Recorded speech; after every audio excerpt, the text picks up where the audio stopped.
Put your pajamas on, grab a snack, cuddle with a stuffed animal or your favorite human being, and get comfy under those covers. It's story time.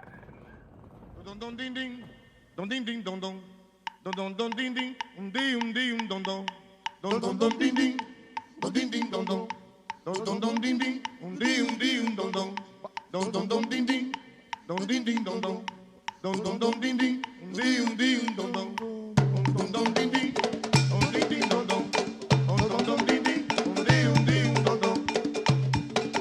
The symbol of motherhood and the representation of sea waters, the protector of all women. According to some legends, she adopted the Orisha Chango, the god of fire, thunder, and lightning. The legend says that she actually raised Chango as her own son. She is austere and immensely wealthy with all of the riches of the seven seas. She has 7 aspects, and her colors are blue and white. Her number is 7. This is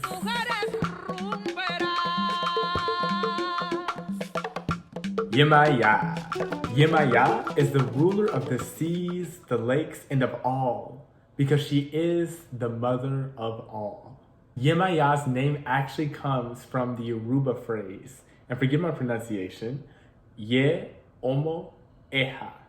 And this pretty much translates to the mother whose children are fish. You know how they say there are plenty of fish in the sea?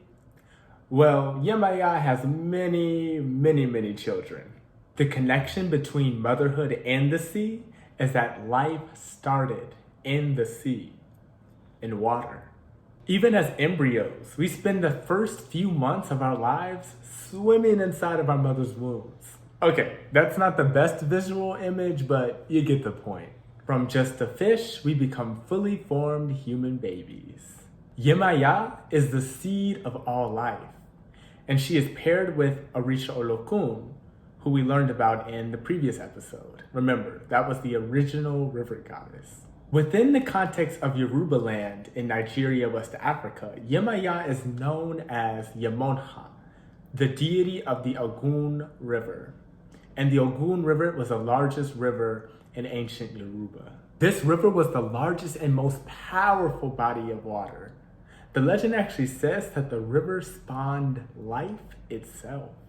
Do any of you remember from the second episode of Ritmos Negros on Rumba, in which we talked about the connection between slavery and Yemayá?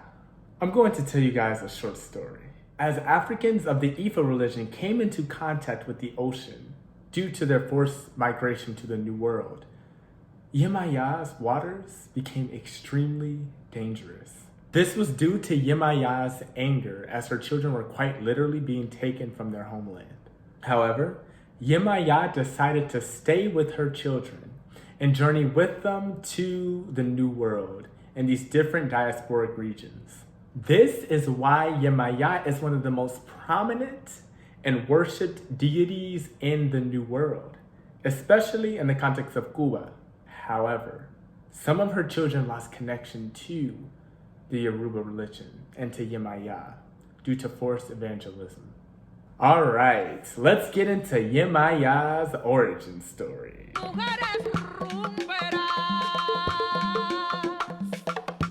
The relationship between Yemayá and Olokun is very complex. Let's read.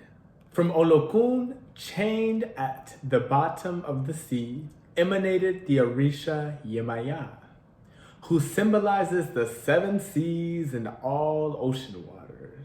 Whereas Olokun is an androgynous force, sometimes represented by a being half man and half fish. Yemayá is a female force and a symbol of motherhood. Because the seas are the source of all living things, Yemayá is seen as the mother of all that exists. Olokun is Yemayá's most powerful aspect, the source of her existence. As long as he remains chained, And remember from the Olokun story that Olokun remained chained at the bottom of the ocean because the Orisha destroyed half of the land due to the anger caused when Obatala came down to the water domain with his gold chain. For those of you that are unfamiliar with the story, I recommend that you watch last week's video on Olokun to catch up. All right, let's get back to it. As long as Olokun remains chained, Yemayá cannot cover the earth with her watchers. And although occasionally she rages, and she comes far inland destroying everything in her path, she must always return to her watery domain and respect the boundaries set by Obatala and Orunla. By the way, Obatala and Orunla are two Orishas that we also discussed in this series and in earlier episodes, so make sure to check that out if you haven't. But Yemayá does not enjoy destroying life. Her very essence is life-giving. Only when she has been deeply offended by mankind's excesses does she punish by taking away that which she gives so freely. Lovely, tender, warm, and maternal, kind and forgiving. So is this most powerful Orisha, whose blue mantle is trimmed with the foamy lace of the sea waves. She rides the waters in her silver boat, her long black hair covered with silver nets embroidered with pearls and seaweed. Turquoise tunic shimmering with the scales of 1,000 silvery fish. When she enters the waters in the high seas, she divests herself of her raiments and transforms herself into a beautiful mermaid. When she visits the earth, it is under the guise of a beautiful black woman whose unearthly beauty enraptures all who see her. Yemayá has 7 aspects, and in each she has different characteristics. She is a powerful sorceress, and sometimes when she dances, she wears a snake wrapped around her arm like a bracelet. At other times, she hides her face behind a mask, which is a symbol of Olokun. So going back to the Olokun video from 2 weeks ago, in the featured ceremony, you might have noticed that the Olokun representation was actually wearing a mask. So that is one of the key signs of Olokun. And even though Olokun is celebrated within the context of a Yemayá ceremony, because Olokun doesn't dance much in Cuba, so it's often put into Yemayá ceremony as a smaller representation, we know that that person with the mask represented Olokun because of what we're discovering here. When Yemayá first walked the earth, a fountain sprang up wherever her feet touched the ground. From these fountains were created the rivers, symbols of her sister Oshun. But because all waters belong to the sea goddess, all rivers must return to the sea. A symbol of Oshun returning to her sister Yemayá. So we can infer from this that, well, one, Oshun is a sister of Yemayá, and it's most likely associated with rivers, whereas Yemayá is associated with the sea and the ocean. Among Yemayá's first gifts to mankind were the seashells. These are called the mouthpieces of the Orishas, because through them the Orishas communicate the will of Olofi to their priests. Yemayá's powers over the other Orishas is explained in one of her many legends. One day, Oludumare Olofi, the creator of all, sent out a decree asking all the Orishas to come to his Afen. And Afen just means palace. When the news of the decree reached Yemayá, she was on earth sacrificing a ram, one of her favorite foods. Not wanting to come empty-handed to see Olofi and not having any other gift on hand, she placed the ram's head on a silver platter and brought it to the creator. As it happened, she was the only one of her Orishas who thought of bringing a present to Olofi. Touched by her thoughtfulness, the creator rose from his throne and said, Awoyo oro dorire. Ahead you bring, ahead you shall be. And from that moment onwards, Yemayá was placed in rank above the other Orishas. According to another legend, Yemayá gave birth to the sun, the moon, and the stars after a brief dalliance with Olofi. As a gift for the magnificent children she bore him, Olofi gave her Ochumare, the rainbow, to wear as her crown. So Ochumare is a rainbow. That is why the rainbow only appears when Yemayá as rain has fallen upon the earth, and her child, the sun, shines through the clouds. Wow. And I just want to show you guys this image because I think it really encapsulates what Yemayá is. So you can see in this image, you have Yemayá and she has a mask in one hand and the snake in the other. So those are symbols of her. And I think it's really interesting the fact that, as the story said, that the rainbow, Ochumare, is her son, but also the sun itself is her son. And it makes sense because of Yemayá being rain, all of those elements always come together in unison. When looking at Orisha Yemayá, there are certain characteristics that stand out. First and foremost, the tides of the ocean are super important. The tides represent Yemayá's desire to protect and nurture all her children by rocking the world as if it were a cradle. Similar to the tides, Yemayá is still and peaceful at times, but other times she can be very violent when provoked. For those reasons, there are water-related accidents and disasters such as hurricanes, tidal waves, tsunamis, you name it. However, the tides also represent something else. That is the sway of Yemayá's hips moving side to side as she dances. Like Shakira said, them hips don't lie. This duality of beauty and destruction is a representation of Yemayá's essence of opposites, which is also represented in the calmness but forcefulness of the waves of the ocean.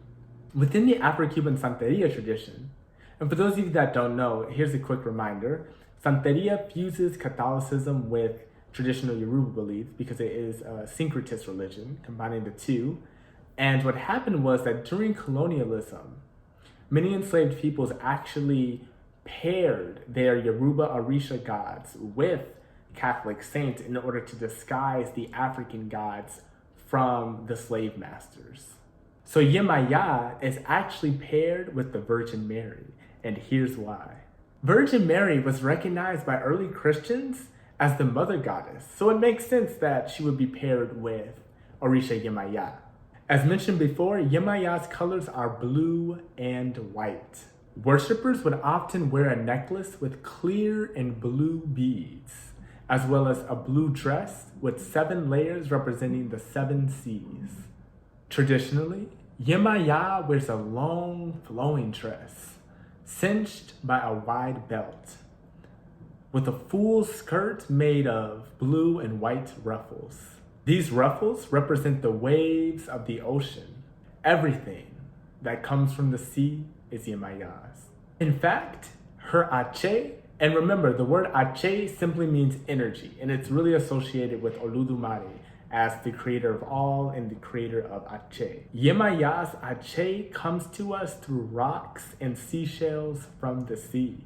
In dance ceremonies, Yemayá begins her movements slowly and gracefully, moving her skirt and swirling around to the rhythms of the waves. Then she builds up intensity and speed in order to showcase her immense power. This connects back to the theme of opposites and duality that Yemayá encapsulates. And that's all for tonight, folks. Don't forget to check out Yemayá's featured dance on the Ritmos Negros Instagram and Facebook pages. This week, we have a very special performance by a dancer from the community, the rumbero by the name of J.B. Burke. I do want to take this time to give a personal thank you to J.B. He has been an incredible help for me during this Orisha of the Week miniseries by providing me with the knowledge and resources needed to best present this information as sincerely as I possibly can to you all. He's also provided the recommended ceremonial and dance videos from the previous Orisha of the Week videos. Thank you so much, JB. You have been an incredible help for me and for all of us in this learning process. We really, really appreciate it. By the way, you guys have to check out his dance videos, not just the one that is going to be featured with the Yemayá ceremony, but check out his Instagram page that is JB_Rumba, RUMBA.